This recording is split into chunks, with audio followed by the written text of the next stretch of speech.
ಧರ್ಮಸ್ಥಳದಲ್ಲಿ ಈ ಶವಗಳನ್ನು ಹೂತಿಟ್ಟಂತಹ ಆರೋಪದ ಪ್ರಕರಣ, ಈ ಪ್ರಕರಣದ ಸಮಗ್ರ ತನಿಖೆಗೆ ರಾಜ್ಯ ಸರ್ಕಾರ SITಯನ್ನು ರಚನೆ ಮಾಡಿ ಇವತ್ತು ಆದೇಶವನ್ನು ಹೊರಡಿಸಿದೆ. ಈ ಬಗ್ಗೆ ರಾಜ್ಯ ಮಹಿಳಾ ಆಯೋಗ ಕೂಡ ಸರ್ಕಾರಕ್ಕೆ ಪತ್ರವನ್ನು ಬರೆದಿತ್ತು. ಇಲ್ಲಿ ಸಮಗ್ರವಾದಂತಹ ತನಿಖೆ ಆಗಬೇಕು ಅಂತ. ಧರ್ಮಸ್ಥಳದಲ್ಲಿ ಶವಗಳ ಹೂತಿಟ್ಟ ಪ್ರಕರಣಕ್ಕೆ ಈಗೊಂದು ಟ್ವಿಸ್ಟ್ ಸಿಕ್ಕಿದೆ. ಪ್ರಕರಣವನ್ನು ಗಂಭೀರವಾಗಿ ಪರಿಗಣಿಸಿದೆ ಸರ್ಕಾರ.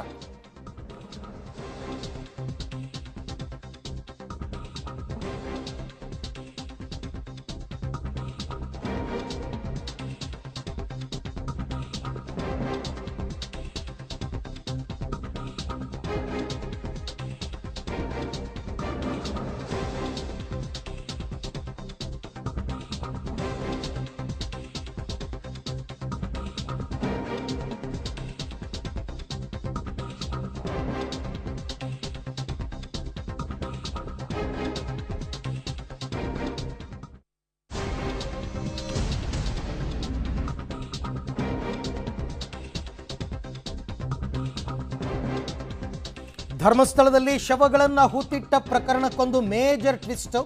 ಪ್ರಕರಣವನ್ನು ಗಂಭೀರವಾಗಿ ಪರಿಗಣಿಸಿದೆ ಸರ್ಕಾರ. ಪ್ರಕರಣದ ತನಿಖೆಗೆ SIT ರಚನೆಯನ್ನ ಮಾಡಿ ಆದೇಶವನ್ನು ಹೊರಡಿಸಲಾಗಿದೆ. ಹಿರಿಯ ಪೊಲೀಸ್ ಅಧಿಕಾರಿ IPS ಅಧಿಕಾರಿ ಪ್ರಣವ್ ಮೊಹಂತಿ ನೇತೃತ್ವದಲ್ಲಿ ತನಿಖೆ ನಡೆಯುತ್ತೆ. ತನಿಖೆ ನಡೆಸಿ ಶೀಘ್ರದಲ್ಲೇ ವರದಿಯನ್ನು ನೀಡುವಂತೆ ಸೂಚನೆಯನ್ನು ಕೊಡಲಾಗಿದೆ. SIT ತಂಡದಲ್ಲಿ ಪ್ರಣವ್ ಮೊಹಂತಿ ಜೊತೆಗೆ 3 IPS ಅಧಿಕಾರಿಗಳನ್ನು ಕೂಡ ಸದಸ್ಯರನ್ನಾಗಿ ನೇಮಿಸಲಾಗಿದೆ. SIT ತಂಡದಲ್ಲಿ ಅನುಚೇತ್, ಸೌಮ್ಯಲತಾ ಮತ್ತು ಜಿತೇಂದ್ರ ಕುಮಾರ್ 4 ಜನ ಒಳಗೊಂಡಂತಹ SIT ರಚನೆಯಾಗಿದೆ. ತನಿಖಾ ಹಂತದಲ್ಲಿ ಹಂತದ ವರದಿಯನ್ನು DG and IGPಗೆ ಮಾಹಿತಿಯನ್ನು ಕೊಡಬೇಕು ಅಂತಕ್ಕಂಥದ್ದನ್ನು ಕೂಡ ಈಗಾಗಲೇ ಆದೇಶದಲ್ಲಿ ಉಲ್ಲೇಖಿಸಲಾಗಿದೆ. Doctor Pranav Mohanty IPS police ಮಹಾನಿರ್ದೇಶಕರು, ಆಂತರಿಕ ಭದ್ರತಾ ವಿಭಾಗ, ಶ್ರೀ MN ಅನುಚೇತ್ ಉಪ ಪೊಲೀಸ್ ಮಹಾನಿರೀಕ್ಷಕರು, ಶ್ರೀಮತಿ ಸೌಮ್ಯಲತಾ ಉಪ ಪೊಲೀಸ್ ಆಯುಕ್ತರು ಮತ್ತು ಜಿತೇಂದ್ರ ಕುಮಾರ್ ದಯಾಮ ಇವರು ಪೊಲೀಸ್ ಅಧೀಕ್ಷಕರು. ಈ 4 ಜನರನ್ನು ಒಳಗೊಂಡಂತಹ ಒಂದು ಸ್ಪೆಷಲ್ ಇನ್ವೆಸ್ಟಿಗೇಷನ್ ಟೀಮನ್ನು ಸರ್ಕಾರ ಈಗ ರಚನೆ ಮಾಡಿ ಆದೇಶವನ್ನು ಹೊರಡಿಸಲಾಗಿದೆ. ಜೊತೆಗೆ ಅವ್ರು ಹೇಳ್ತಾರೆ ಕಳೆದ 20 ವರ್ಷದಿಂದ ಇಲ್ಲಿ ಗಂಭೀರ ಸ್ವರೂಪದ ಆರೋಪಗಳು ಕೇಳಿ ಬರ್ತಾ ಇದೆ. ದೌರ್ಜನ್ಯ, ಹತ್ಯೆ, ಅತ್ಯಾಚಾರ, ಅಸ್ವಾಭಾವಿಕ ಸಾವು, ನಾಪತ್ತೆ ಪ್ರಕರಣ, ಇದೆಲ್ಲದರ ಬಗ್ಗೆ ಸಮಗ್ರವಾದ ತನಿಖೆಯನ್ನು ನಡೆಸಬೇಕು. ಸೊ ಈ ರೀತಿ ಆದೇಶವನ್ನು ಈಗ ಸರ್ಕಾರ ಹೊರಡಿಸಿರ್ತಕ್ಕಂಥದ್ದು. ಸಮಗ್ರ ಮತ್ತು ನಿಷ್ಪಕ್ಷಪಾತ ತನಿಖೆಗಾಗಿ ಹಿರಿಯ ಪೊಲೀಸ್ ಅಧಿಕಾರಿಗಳ ನೇತೃತ್ವದಲ್ಲಿ ವಿಶೇಷ ತನಿಖಾ ತಂಡವನ್ನು ರಚನೆ ಮಾಡಬೇಕು ಅಂತಕ್ಕಂಥದ್ದು ರಾಜ್ಯ ಮಹಿಳಾ ಆಯೋಗದವರು ಕೋರಿದ್ರು. ಅದನ್ನು ಪುರಸ್ಕರಿಸಿದೆ ರಾಜ್ಯ ಸರ್ಕಾರ. ಅದರಂತೆ ಆದೇಶವನ್ನು ಈಗ ಹೊರಡಿಸಲಾಗಿದೆ. ಕರ್ನಾಟಕ ರಾಜ್ಯ ಮಹಿಳಾ ಆಯೋಗದ ಅಧ್ಯಕ್ಷರು ಪತ್ರದಲ್ಲಿ ಪ್ರಸ್ತಾಪಿಸಿರುವ ಅಂಶಗಳು, ಇದೆಲ್ಲವನ್ನು ಗಂಭೀರವಾಗಿ ಪರಿಗಣಿಸಿರ್ತಕ್ಕಂಥ ರಾಜ್ಯ ಸರ್ಕಾರ ಒಂದು ವಿಶೇಷ ತನಿಖಾ ತಂಡ, ಸ್ಪೆಷಲ್ ಇನ್ವೆಸ್ಟಿಗೇಷನ್ ಟೀಮನ್ನು ರಚಿಸುವುದು ಸೂಕ್ತವೆಂದು ಸರ್ಕಾರವು ತೀರ್ಮಾನಿಸಿ ಈ ಕೆಳಕಂಡಂತೆ ಆದೇಶಿಸಿದೆ ಅಂತ ಆದೇಶ ಪತ್ರವನ್ನು ಜೊತೆಗೆ ಲಗತ್ತಿಸಲಾಗಿದೆ. ಧರ್ಮಸ್ಥಳದಲ್ಲಿ ಶವಗಳನ್ನು ಹೂತಿಟ್ಟಂತಹ ಪ್ರಕರಣ ಸೇರಿದಂತೆ ಎಲ್ಲ ವಿಚಾರಗಳ ಬಗ್ಗೆ ಕೂಡ ಸಮಗ್ರ ತನಿಖೆ ಆಗಬೇಕು ಅಂತಕ್ಕಂಥದ್ದನ್ನು ಈಗ ಸರ್ಕಾರ ಈಗ ಆದೇಶದಲ್ಲಿ ಹೇಳಿದೆ.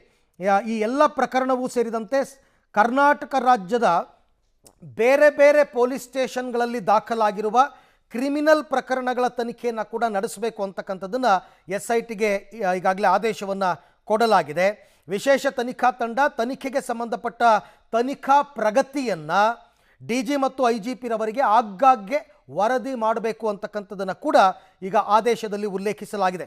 ವಿಶೇಷ ತನಿಖಾ ತಂಡ ಮೇಲ್ಕಂಡಂತೆ ದಾಖಲಾಗಿರುವ ಪ್ರಕರಣ ಮತ್ತು ಇದರ ಸಂಬಂಧ ರಾಜ್ಯದ ಇತರೆ ಪೊಲೀಸ್ ಸ್ಟೇಷನ್ಗಳಲ್ಲಿ ದಾಖಲಾಗುವ ಪ್ರಕರಣಕ್ಕೆ ಸಮಗ್ರ ತನಿಖೆಯನ್ನು ಮಾಡಬೇಕು ಅಂತ ಒಟ್ಟಾರೆ ಸಾರಾಂಶವನ್ನು ನಾನು ಹೇಳ್ತಾ ಇರ್ತೀನಿ.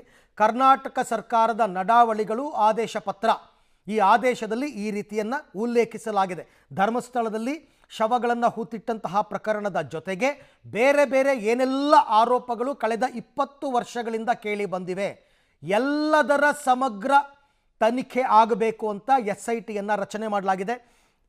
ಮೊನ್ನೆ ಅಷ್ಟೇ ಮುಖ್ಯಮಂತ್ರಿ ಸಿದ್ದರಾಮಯ್ಯನವರು ಅದರ ಅಗತ್ಯ ಇಲ್ಲ ಅಂತ ಹೇಳಿದ್ರು.